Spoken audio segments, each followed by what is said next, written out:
Silaturahmi Nasional Koalisi Indonesia Bersatu di Makassar menjadi kali ketiga pertemuan tiga partai besar tersebut. Namun setelah tiga pertemuan tersebut, belum ada kata sepakat dalam penentuan calon presiden yang akan diusung di 2024. Sementara gerakan deklarasi kader partai-partai tersebut mulai bermunculan seperti Partai P3 Daerah yang banyak mendeklarasikan dukungan ke Anies Baswedan, sedangkan Partai Golkar masih meramu apakah akan tetap mengusung sang ketum Erlangga Hartarto atau Gubernur Jawa Tengah Ganjar Pranowo. Walaupun ada beberapa kader yang sudah menyatakan dukungannya ke Anies Baswedan. Iya, untuk membahas apa yang menjadi pertimbangan Koalisi Indonesia Bersatu untuk menunggu penentuan capres dan apakah ada potensi perbedaan pilihan di dalam koalisi tersebut, kita akan membahasnya dengan analis politik Universitas Paramadina Ahmad Khairul Umam. Selamat pagi Pak Umam, salam sehat Pak. Selamat pagi Pak Umam. Selamat pagi Mas Reno, selamat pagi Mbak Eva. Iya Pak Umam, KIB sudah silatnas 3 kali ya, kemudian juga mengklaim satu-satunya koalisi yang bisa sendiri untuk mengusung capres-cawapres saat ini. Apa yang sebetulnya masih ditunggu Pak Umam? Kenapa KIB belum mengumumkan siapa capres dan cawapres yang pasti akan diusung? Ya, sejak awal memang KIB adalah sebuah gerbong politik yang dipersiapkan untuk menjadi skoci bagi let's say nama Ganjar Pranowo, dan operasi politik itu sebenarnya sudah dikomunikasikan sejak awal dengan Presiden. Tetapi memang per hari ini dinamikanya cukup cair, terutama terkait dengan keputusan yang ada di internal PDIP yang sepertinya resistensinya juga cukup kuat. Dan itu dibuktikan oleh sejumlah dinamika belakangan ini yang juga memberikan peringatan kepada Pak Ganjar misalnya terkait dengan sikap dan juga langkahnya yang dinilai dalam bahasanya Pak Bambang Pacul itu adalah kemajon. Oleh karena itu sebenarnya ini adalah momentum di mana KIB sendiri sedang melakukan time buying strategy sambil menanti keputusan internal dari Ketua Umum PDIP dalam menentukan apakah jadi mengusung Pak Ganjar ataukah tidak. Jika memang mengusung Pak Ganjar, besar kemungkinan KIB akan tetap bersatu, tetapi kalau misal ternyata tidak, maka besar kemungkinan juga dia akan jadi layu sebelum berkembang, akan terfragmentasi. Nah, oleh karena itu, per hari ini, memang narasi yang diajukan oleh KIB lebih cenderung menggunakan narasi yang sifatnya pengusungan kader-kader internal partai dari partai-partai yang ada di dalam KIB. Oleh karena itu kemarin pasca meeting di Kalimantan, narasi tentang pencapresan Pak Erlangga diusung, kemudian juga disampaikan juga oleh Pak Zulkifli Hasan, dan semua itu sebenarnya menjadi sebuah dinamika yang sifatnya temporer sambil menanti keputusan dari PDIP. Artinya KIB sendiri per hari ini masih tersandra oleh keputusan dari partai yang menjadi jangkar dari apa yang diinginkan oleh mereka. Nah, oleh karena itu kita akan lihat perkembangannya.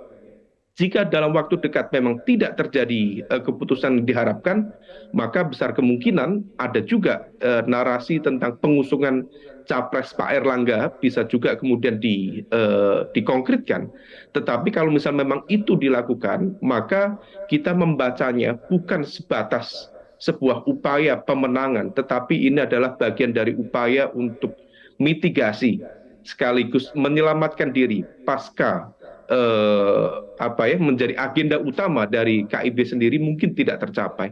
Nah, oleh karena itu kalaupun itu terjadi, maka KIB sendiri mungkin akan mencoba untuk tetap survive dengan tetap mencoba mendapatkan kutil effect dengan mengusung misalnya Pak Erlangga dengan Pak Zulkifli Hasan, tetapi targetnya adalah untuk mampu masuk di putaran kedua, atau kalau misal tidak memungkinkan, at least dia berada di putaran kedua dan bisa kemudian melakukan pilihan yang lebih rasional terhadap capres-capres mana yang memungkinkan untuk menang di Pilpres 2024. Saya pikir gitu Mas Reno.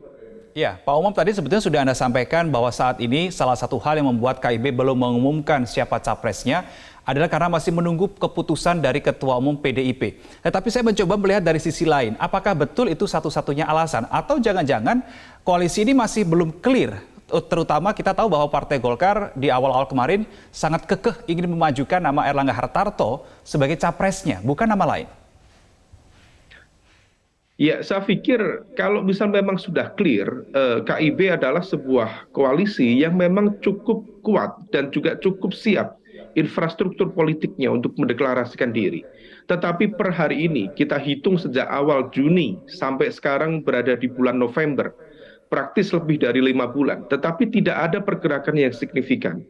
Artinya ada ruang negosiasi yang belum selesai. Nah, di dalam konteks ini tentu format koalisi tidak akan menjadi sempurna tanpa kemudian menentukan nama capres, cawapres yang diusung. Nah, kalau misal kemudian per hari ini belum mendeklarasikan, artinya memang ada yang belum selesai. Nah, oleh karena itu, kalau misal kemudian wacana pencapresan Pak Erlangga kemudian memungkinkan untuk diseriusi, tentu sebenarnya bisa dilakukan deklarasi hingga saat ini. Nah, tetapi Golkar sendiri juga belum menunjukkan gelagat yang lebih konkret, masih tetap sifatnya hanya wacana. PAN dan juga P3 juga masih melakukan hal yang sama.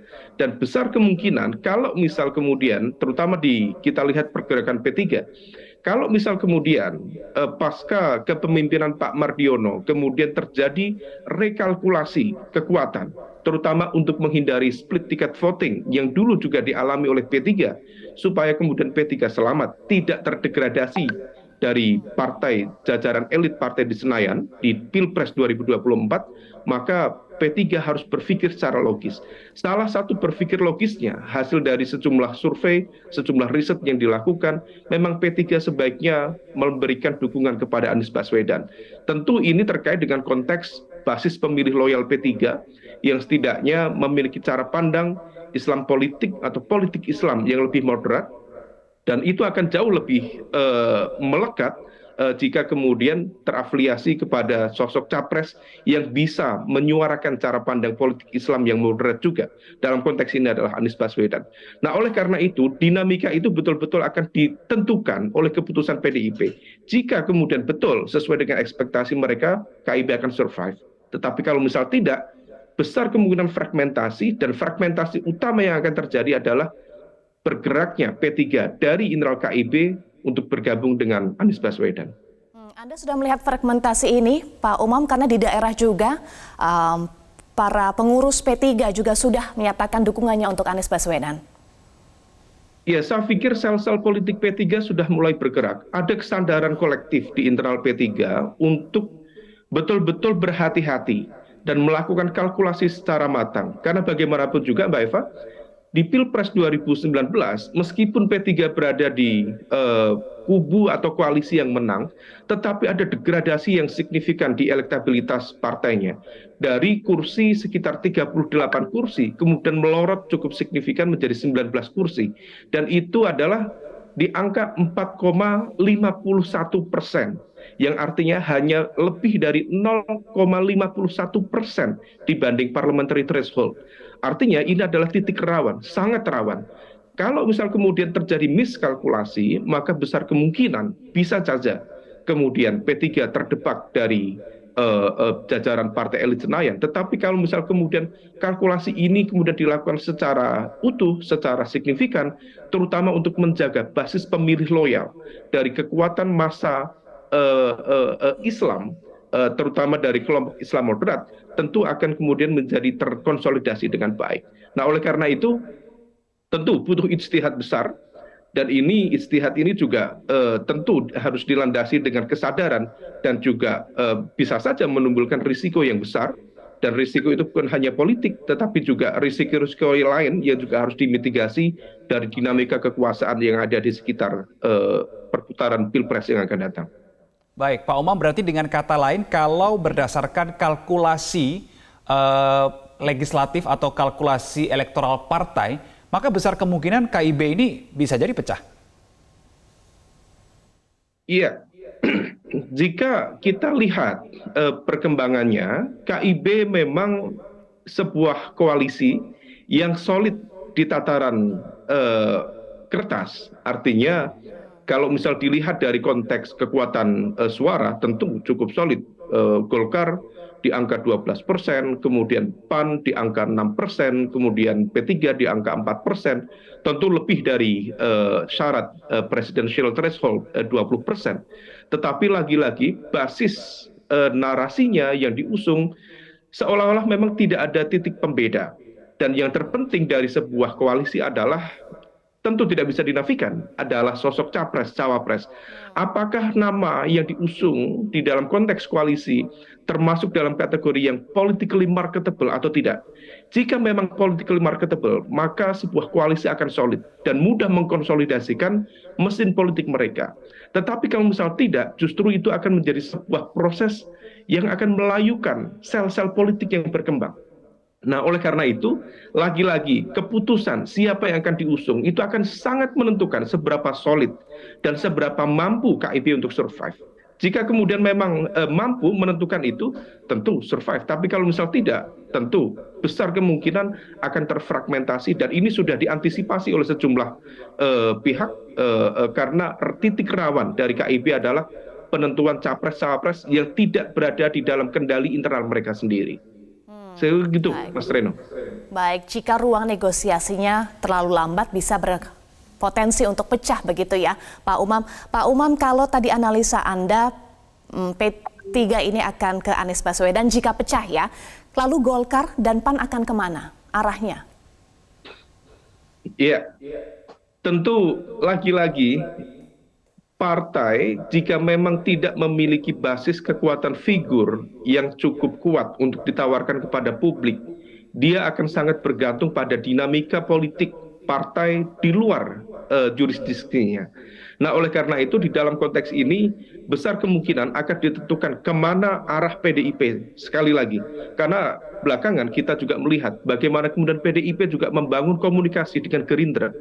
Pak Jokowi 2 kali melakukan statement, memberikan statement yang juga cukup mengejutkan. Misalnya kemarin mengatakan bahwa sejak awal saya mendukung Pak Prabowo. Per tadi malam juga muncul sejumlah spekulasi juga ketika Pak Jokowi mengatakan mungkin di 2024 adalah giliran Pak Prabowo yang menang di Pilpres. Tentu ini adalah sebuah statement spekulatif, tetapi kita ingat Pak Jokowi termasuk individu atau politikus yang cukup disiplin dalam menyampaikan statement. Artinya statement-statement itu bisa saja sebuah representasi dari dinamika politik di dalam PDIP sendiri. Karena internal PDIP juga cukup intensif melakukan komunikasi dengan Pak Jokowi, terutama antara Pak Jokowi dan Bu Mega. Nah, oleh karena itu, jika memang betul PDIP kemudian memberikan opsi atau memunculkan opsi untuk bergabung dengan Gerindra dan PKB, maka konsekuensinya narasi tentang Prabowo Puan akan kembali relevan. Dan di titik yang sama kemudian itu akan berimbas kepada KIB.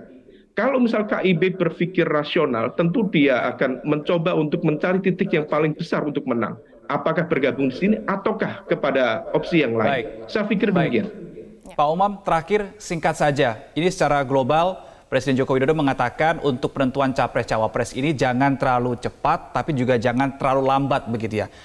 Kalau sudut pandang Anda, Pak Umam, timing yang pas ini sebetulnya kapan? Kalau menurut Pak Jokowi jangan terlalu cepat, jangan terlalu lambat. Timing yang pas kapan?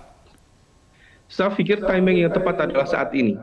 Karena bagaimanapun juga saat ini adalah momentum praktis 1 tahun menjelang pemilu di awal 2024. Jika pemilu dilakukan 14 Februari 2024 dan sekarang sudah di penghujung 2022, praktis tinggal 1 tahun, bukan 2 tahun seperti yang disampaikan sejumlah pihak di media. Praktis 1 tahun. Nah, kalau misal kemudian yang disampaikan Pak Jokowi itu sudah cukup clear, jangan terlalu cepat, tetapi juga jangan terlalu lambat. Momentumnya adalah saat ini. 1 tahun adalah momentum konsolidasi yang cukup elegan, yang cukup tepat untuk membangun narasi, termasuk juga upaya dari sejumlah pihak untuk mendapatkan gain dalam konteks ini adalah public trust, dan itu harus dibangun dengan intensif. Dan 1 tahun adalah momentum yang cukup cepat, dan kita kalau misal lihat jadwal, praktis pemilu dilakukan dengan political campaign hanya sekitar 3-4 bulan.